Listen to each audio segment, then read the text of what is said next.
大家好，我是 You, John Fitzgerald Kennedy, do solemnly swear I, John Fitzgerald Kennedy, do solemnly swear that you will faithfully execute the office of President of the United States that I will faithfully execute the office of President of the United States and will, to the best of your ability, and will, to the best of my ability, preserve, protect, and defend the Constitution of the United States. preserve, protect, and defend the Constitution of the United States. So help you God.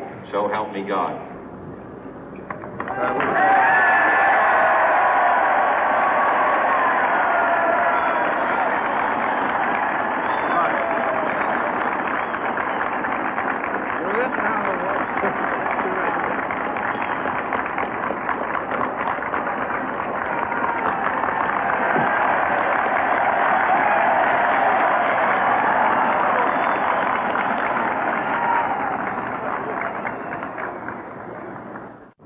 Vice President Johnson, Mr. Speaker, Mr. Chief Justice, President Eisenhower, Vice President Nixon, President Truman, Reverend clergy, fellow citizens.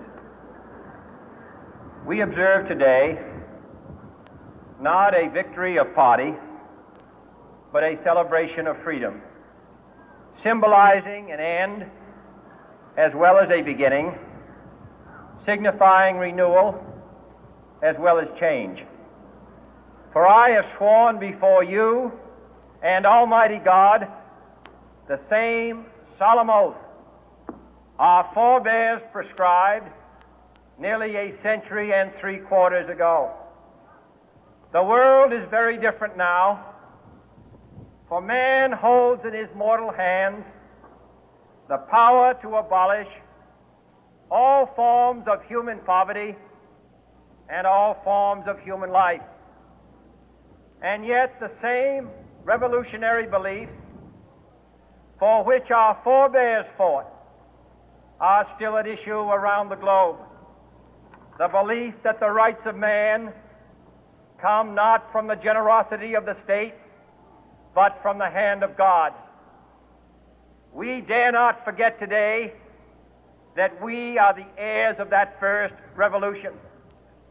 Let the word go forth from this time and place to friend and foe alike that the torch has been passed to a new generation of Americans born in this century, tempered by war, disciplined by a hard and bitter peace, proud of our ancient heritage, and unwilling to witness or permit the slow undoing of those human rights to which this nation has always been committed and to which we are committed today at home and around the world.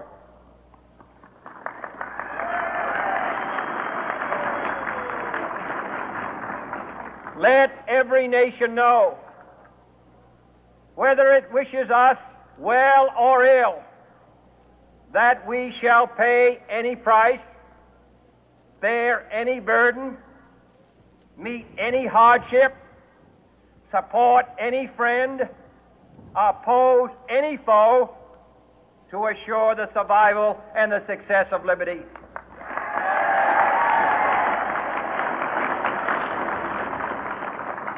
This much we pledge and more.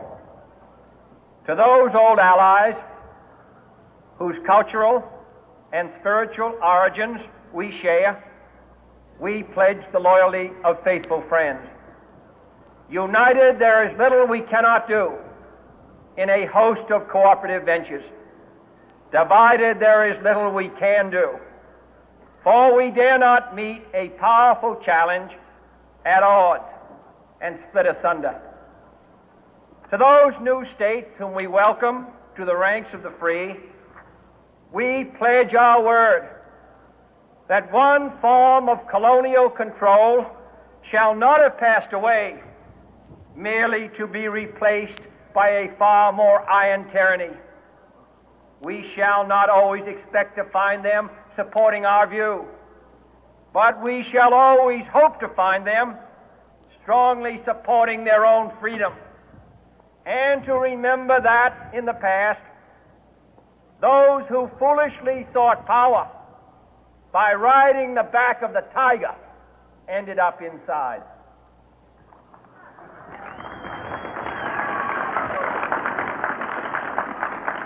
To those people in the huts and villages of half the globe struggling to break the bonds of mass misery, we pledge our best efforts to help them help themselves for whatever period is required, not because the communists may be doing it, not because we seek their votes, but because it is right. If a free society cannot help the many who are poor, it cannot save the few who are rich.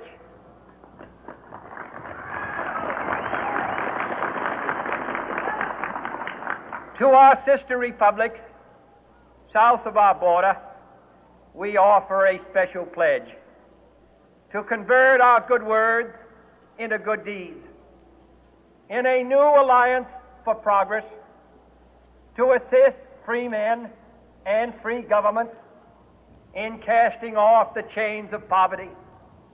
But this peaceful revolution of hope cannot become the prey of hostile powers. Let all our neighbors know that we shall join with them to oppose aggression or subversion anywhere in the Americas. And let every other power know that this hemisphere intends to remain the master of its own house.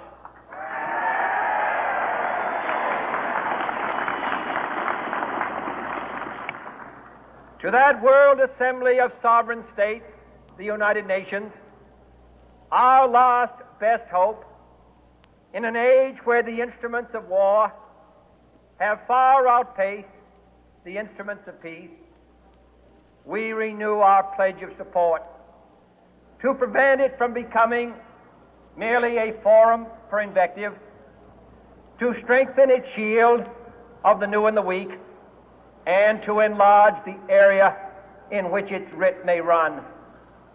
Finally, to those nations who would make themselves our adversary, we offer not a pledge, but a request that both sides begin anew the quest for peace. Before the dark powers of destruction, unleashed by science, engulf all humanity in planned or accidental self-destruction, we dare not tempt them with weakness, for only when our arms are sufficient beyond doubt can we be certain beyond doubt that they will never be employed. But neither can two great and powerful groups of nations take comfort from our present course, both sides overburdened by the cost of modern weapons, both rightly alarmed by the steady spread of the deadly atom, yet both racing to alter that uncertain balance of terror that stays the hand of mankind's final war. So let us begin anew, remembering on both sides that civility is not a sign of weakness, and sincerity is always subject to proof. Let us never negotiate out of fear, but let us never fear to negotiate.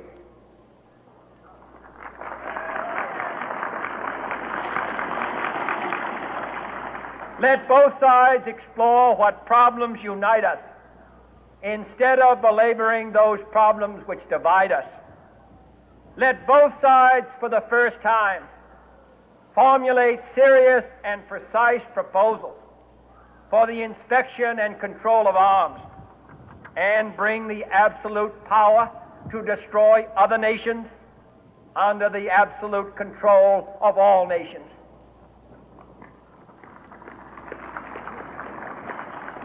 Let both sides seek to invoke the wonders of science instead of its terrors.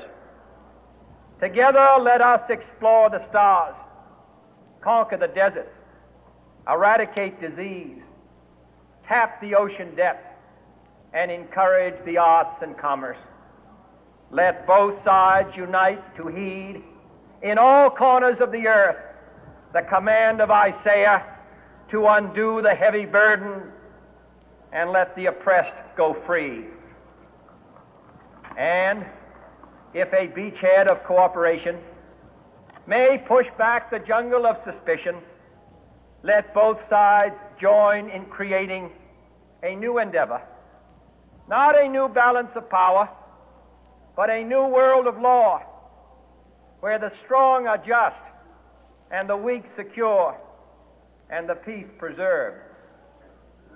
All this will not be finished in the first 100 days, nor will it be finished in the first 1,000 days, nor in the life of this administration, nor even perhaps in our lifetime on this planet. But let us begin.